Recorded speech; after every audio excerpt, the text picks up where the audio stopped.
Thank you for joining me today. Do you ever feel like you would like to accomplish great things, but when you look at yourself and those around you, you tend to feel like you just may not have what it takes?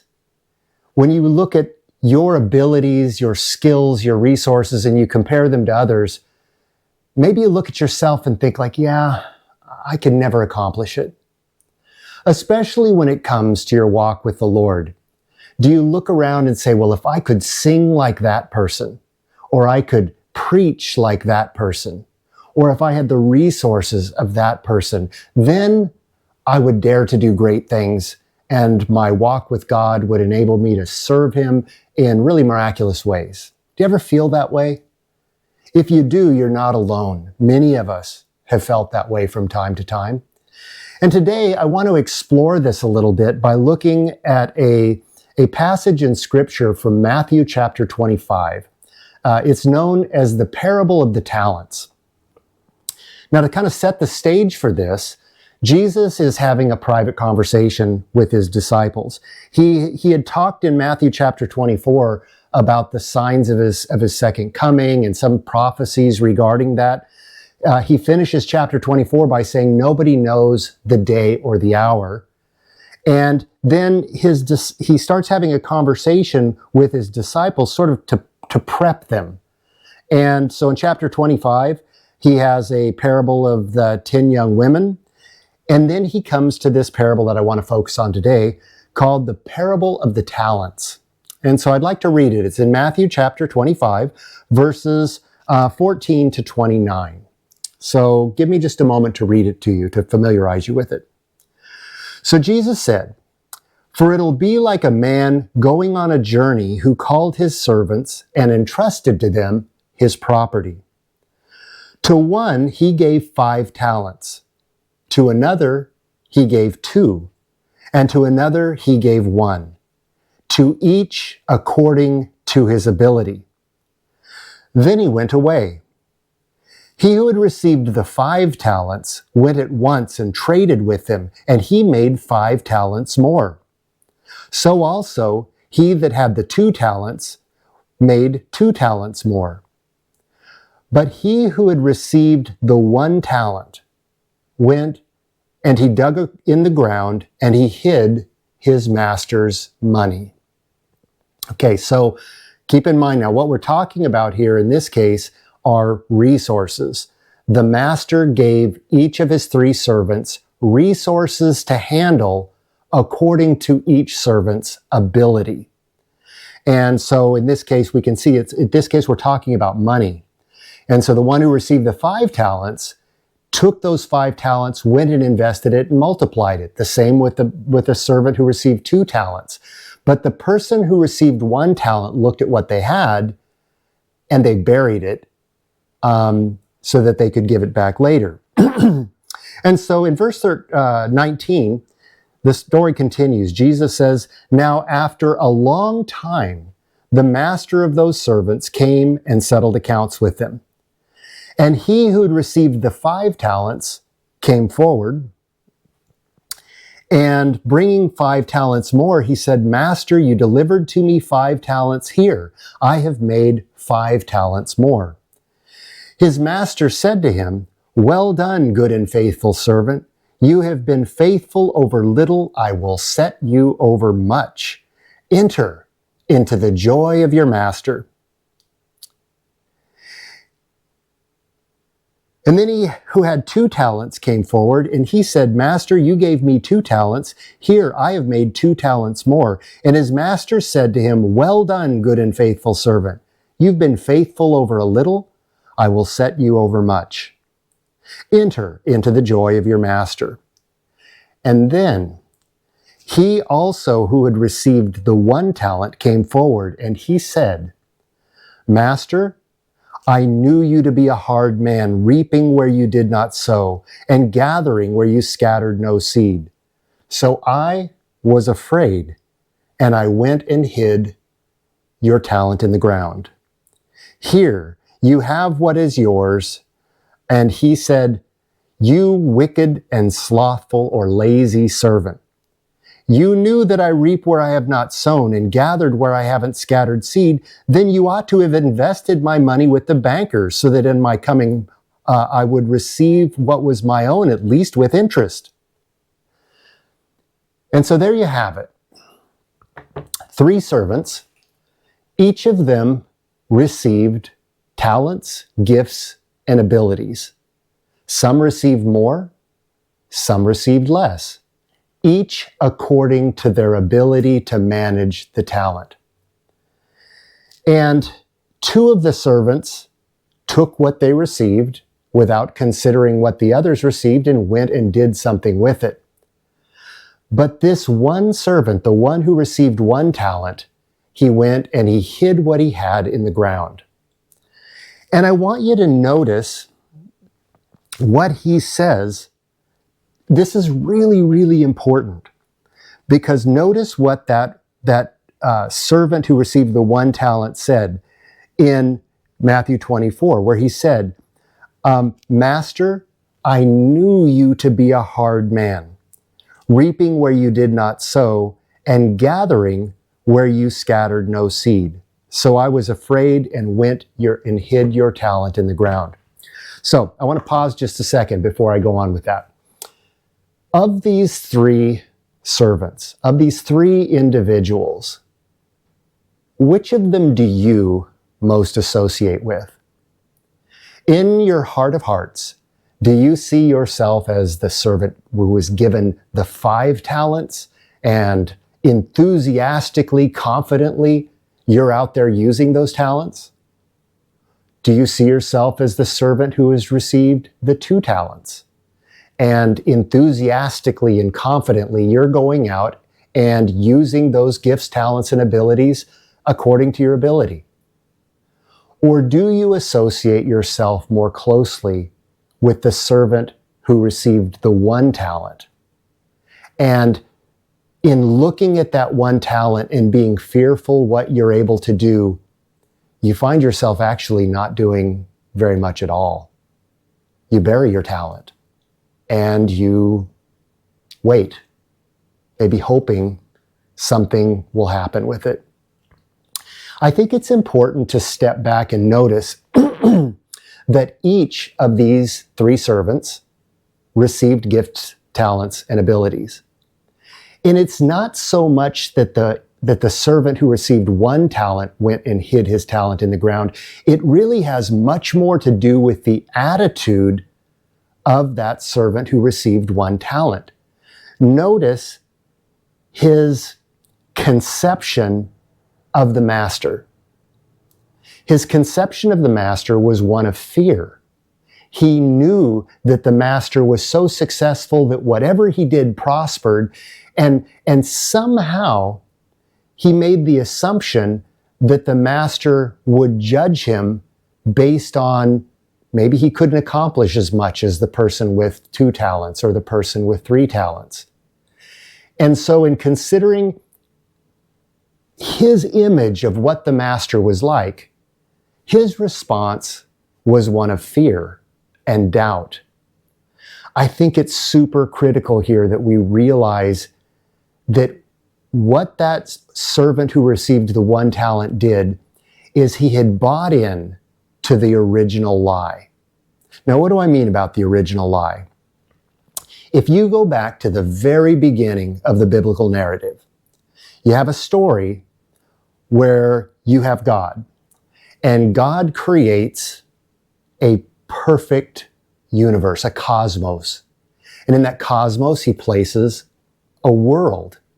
And in that world, he plants a garden. And all of these, according to the Bible, God pronounces they are all good. And then his crowning achievement, so to speak, is the Bible tells us that God formed man in his own image. Now, I don't want to get too deep into the theology of this, but the interesting aspect of this is that God made man for relationship, and he prepared a world that was ideal for this man to live in. This man and this woman, who together, by the way, form the image of God. That's a totally different subject. Male is not the image of God. It's male and female together form the image of God. And there's a lot of theological reasons for that. One of which is it allows for relationship and unity and creation. That is the image of God. And so God creates humankind for the purpose of sharing love and relationship and exploration and learning. And you can just imagine like a parent who has a newborn child and who looks at that child full of expectations of what that child will become and all the things we'll do together. That's how the Bible opens up. Now, in order to have love, it is critical that you have freedom. And freedom, in order to be free, means you have to be able to choose whether or not you're going to love or not. If God had created a world and created humankind where there was no possibility that these creatures could ever choose not to love God, that's not love. That is not freedom. They simply act out behaviors because that's their programming. Like my golden retriever who is laying here behind the camera. She loves me. Why? It's what golden retrievers do. She doesn't have a whole lot of choice. I could almost do anything and she would just be so excited to see me. And so God created intelligent beings who are able to choose to love him. And what he did is he set up a scenario where they can demonstrate that free choice by planting a tree in the midst of the garden. And he said, look, I've given you everything. All of these trees, everything on this planet is yours. He's given them dominion. And he says, the only thing I'm asking you, you are not to eat of the fruit from this tree. Now, was the fruit poisonous? No, it's symbolic. If they choose to do what he says not to do, they're choosing to step out of this relationship with God. Now, I'm going to stop going down that road here. I just want to make this point. So according to the biblical narrative, everything is going just fine until one day, Adam and Eve are wandering around in this perfect garden that God had made. They'd been given everything.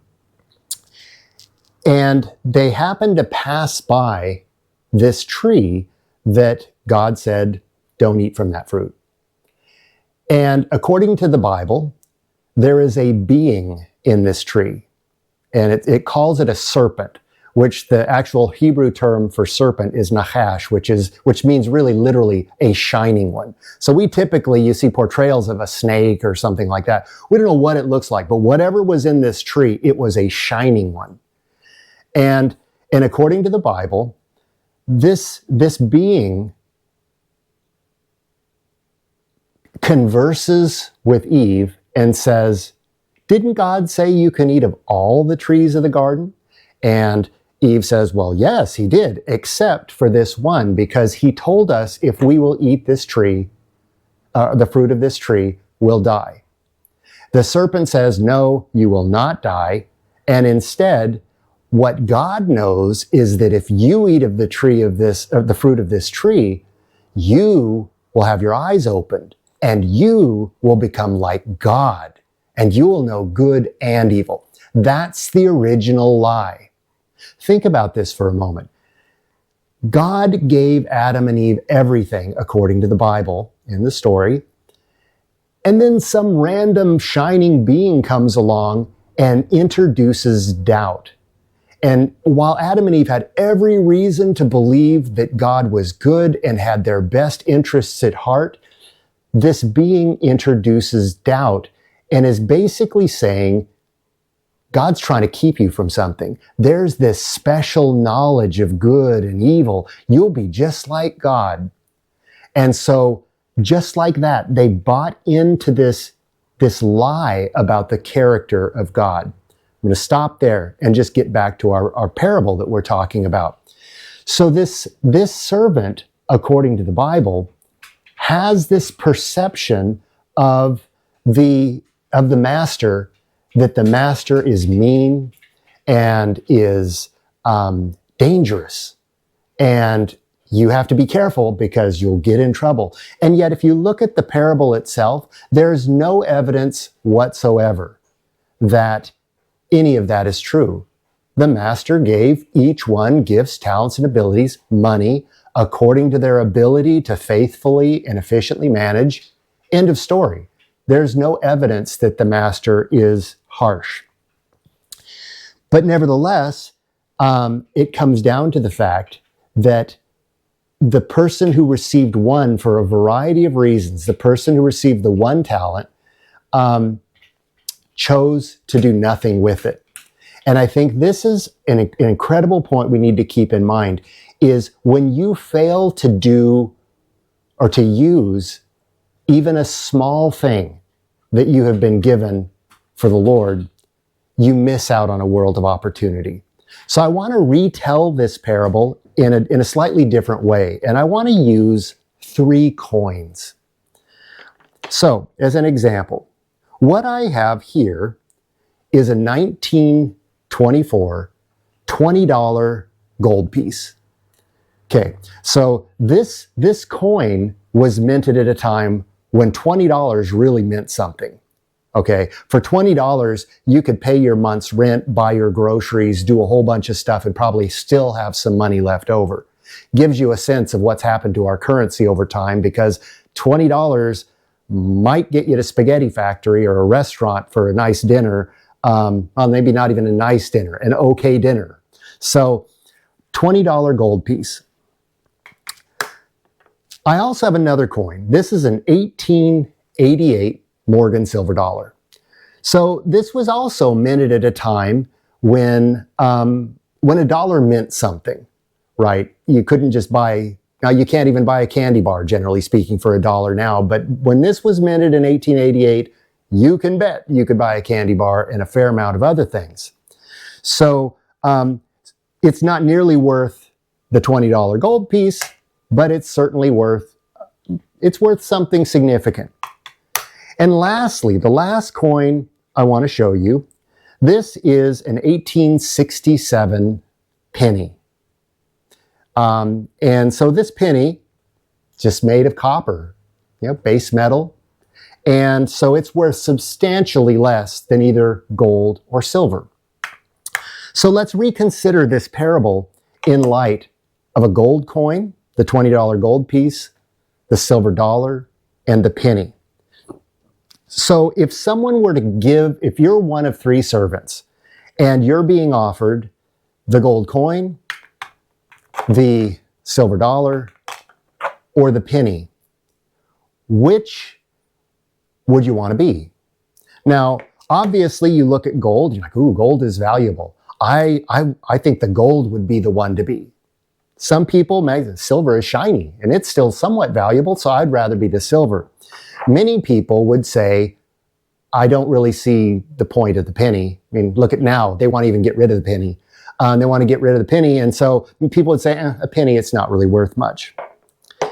Now, it is true that in terms of relative value, gold is more than silver, silver more than a penny. But here's the important point to think about. The value of this gold coin has increased by 155 times. It's worth 150 times the original price of $20, or the value of $20. Wow, that's a lot. That's significant. So that makes a gold coin quite valuable. Now, the silver coin is worth about 33 times its original value. Silver, as of the filming of this video, is about $33 an ounce. And so $1.33, so it's gone up about 33 times. So as you look at the gold and the silver, both of them have increased in value fairly substantially. And when you think about the parable of the talents, you'd be like, yeah, that's a win. That's a win for the master. The value has gone up. But I want to revisit this lowly penny. Do you ever feel like the penny? I know I do. I look at myself and I think like, man, I play the guitar, but I can't play like that person. I can't sing like that person. If I could sing like them, man, think of all the things I could do. I can't preach like that person. Even making this video is a struggle for me. I'm only doing it really because people have encouraged me. I need to share these messages. And so I'm going to start doing that. But I want you to know it's very difficult for me because I look at myself and I look at how I look and how I sound, and I stumble on my speech, and I think of all these reasons why I should just hide my talent in the sand and hope maybe something will come along that I can do. I'm a lot like this penny. The remarkable thing about this penny, when it was first minted, it was worth a penny. It's worth more than a penny today. As a matter of fact, it's worth 60,000 times its original value. Now, I want to make it very clear, because 60,000, that sounds like a lot, right? You might be thinking it's a huge amount of money. It's not. It's like $600. But it's worth less than the gold.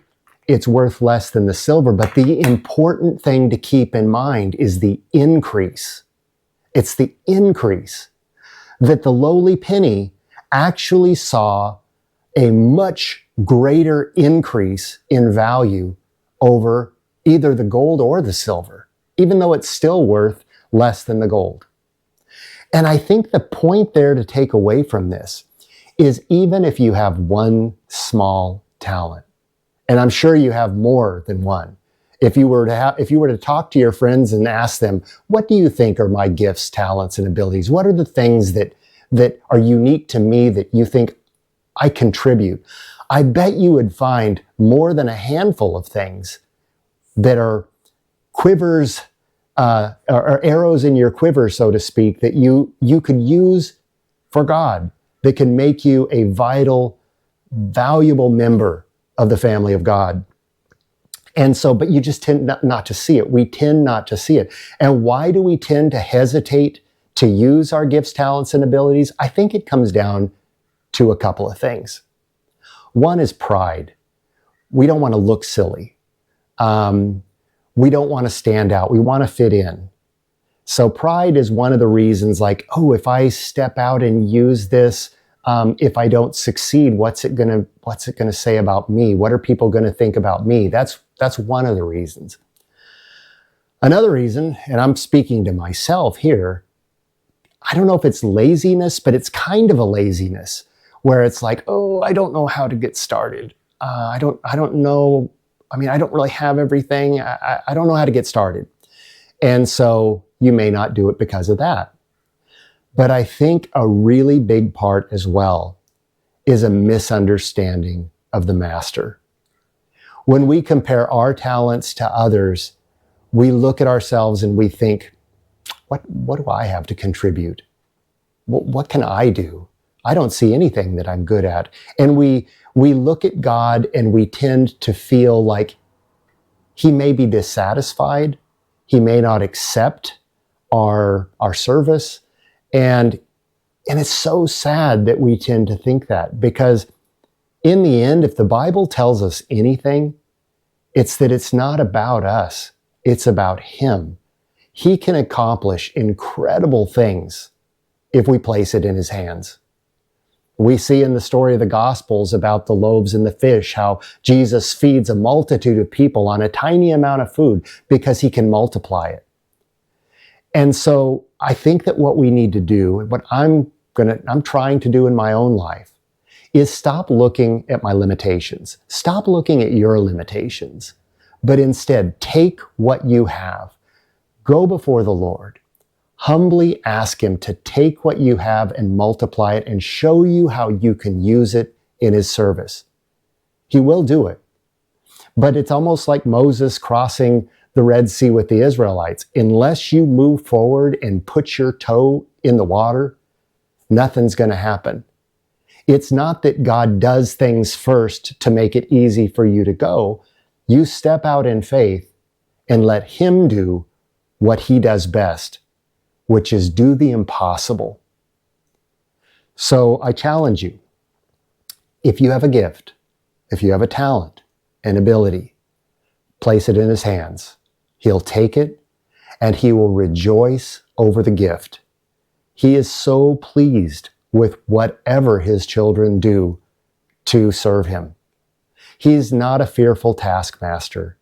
In some of these talks that I'm going to give, I'm going to talk more in detail about how I really think there is a terrible misconception of what God is like. He is a loving Father. He, like the Bible says, you can't even comprehend the breadth and the depth and the width of his love.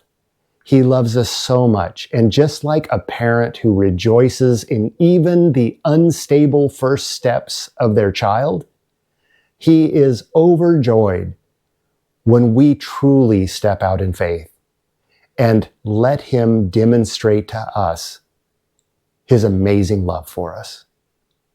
Thank you for listening. If you enjoy lessons like this or talks like this, I would encourage you to please like and subscribe to my channel. It's new. This is all new to me, but I'm going to take my one talent and step out and seek to use it. And I just want to be a blessing to someone. So if you would like and subscribe, and if you have any comments about your own experiences, please feel comfortable sharing them. So thank you again for joining Reflecting on Truth. I'm Jim Higgins. Have a great day.